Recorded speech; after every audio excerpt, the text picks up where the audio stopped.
Hello one and all, this is Soulful Lordy, James Bullock, with the 2018 Top 5 Soulful Moments. No, let me do that better. The 2018 Top 5 Soulful Moments in video games. Now, these top 5 moments are moments in video games in 2018 from the games I've played that literally made my soul scream out in joy, in anguish, in terror, in romance, in love, all of those things and then some. Be forewarned, there are spoilers ahead for the following games: Yakuza 6, God of War, Spider-Man, WWE 2K19, and Red Dead Redemption 2. But thankfully they're not big spoilers, but I'm just giving you the fair warning right now so you don't get mad at me if you haven't played these games. And these are listed also in chronological order, so let's get it started. First up, Yakuza 6, The Song of Life. Now, I'm a big fan of the Yakuza franchise. I've been playing Yakuza games since they first made it to the West in 2006, so I was thoroughly excited to see how the supposed end of Kiryu, the protagonist of the Yakuza franchise, how his story would finally come to an end. The thing that made Yakuza 6 so interesting is the premise that Haruka, who is the unofficial adopted daughter of Kiryu, dating back to the first Yakuza game, she, during this time away, actually had a kid. And unfortunately, during that time, she ran off and had a kid and gets hit in a car accident and ends up in a coma. And the majority of Yakuza 6's story, Kiryu is not only trying to find out who this baby's father is so he can take care of his child, but also wants to reconnect with Haruka. As you get closer and closer to the end of the game, Haruka finally comes out of the coma and they have a moment to confront each other. The automatic feeling is that he will either yell at her or give her this just really stern talk that isn't very mouthy, but just Kiryu stern.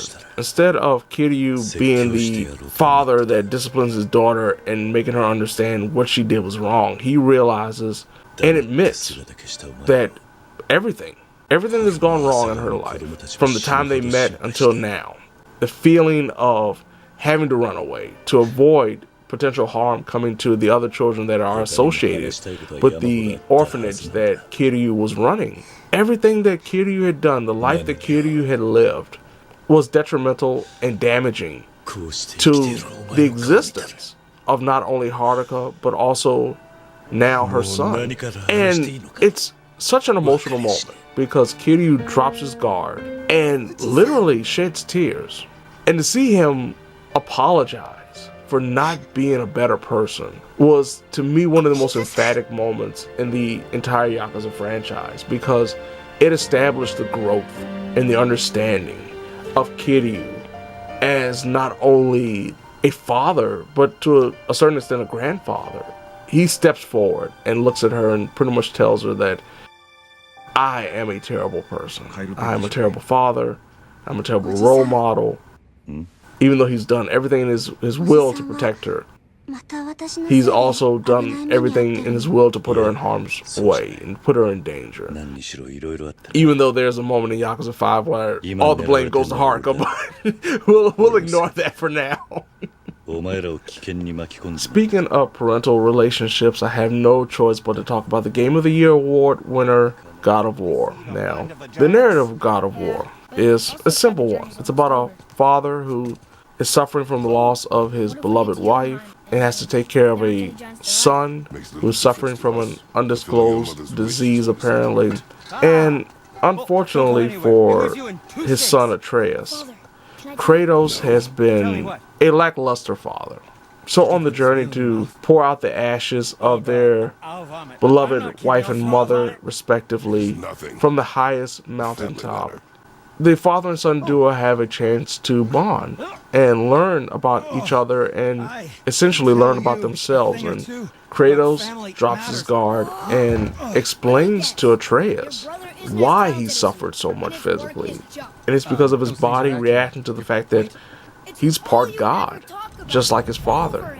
It's during this time where we see Atreus kind of take a turn, where Atreus becomes almost too big for his britches. One of the best features of God of War's gameplay is the ability to use Atreus's arrows to distract or set up attacks. But after Atreus learns that he's a god, Atreus kind of goes out and does what he wants to do in battle at times.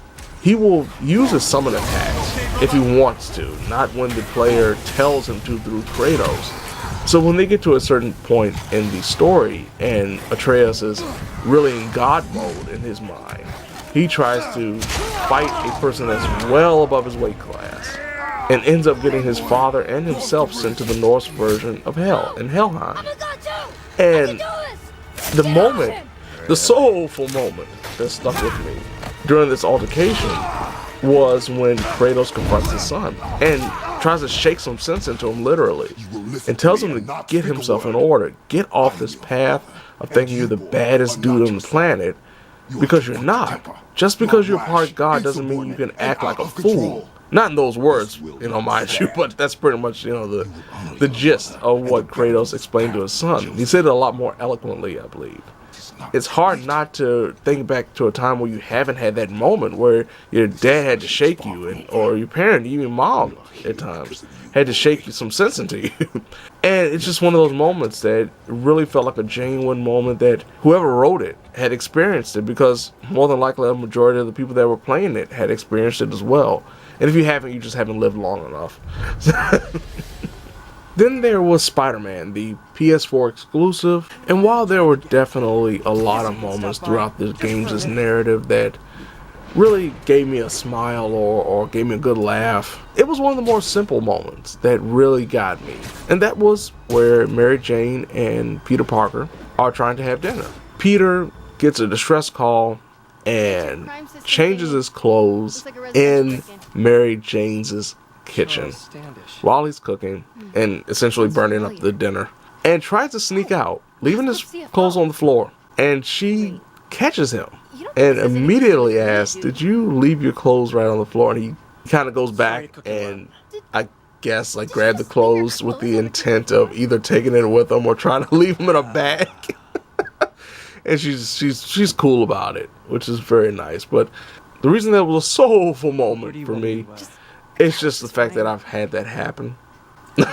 not per se I got my superhero costume on and just left my clothes and left my clothes on my girlfriend's kitchen floor, but it was just one of those things where I've been there when you have to go somewhere and you decide, hey, I need to just leave stuff here, and they catch you. It's just one of those things, But it also represented just the comfortableness of Mary Jane and Peter at the time, where they were trying to rebuild a relationship that had been fractured by something that you find out later on in the game.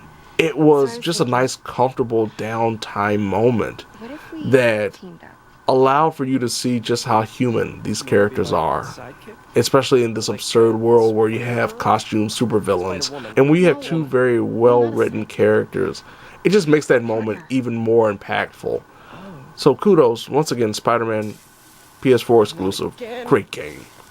WWE 2K19 is one of those games I didn't expect to be on any Game of the Year list for me, especially in something like this.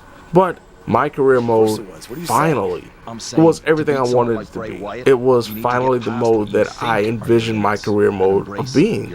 Late in the game where you have a feud with Bray Wyatt, and thankfully through the help of Matt Hardy and Finn Balor, you have the ability to find your inner demon. But you go through this great scene of going into the multiverse and being introduced to your past lives through Matt Hardy. By the end of it, you get to choose what kind of demon facade, what kind of demon presentation you want to have associated with your character. Of course, I chose the Jester. That's the closest thing to the Demon King. So we matched. That's what I wanted to do. I wanted to match.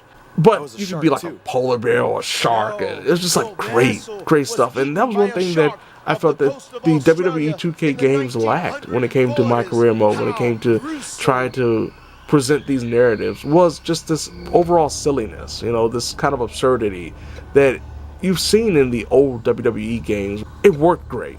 I think my career this time around was absolutely phenomenal. I cannot wait for 2K20. Wow.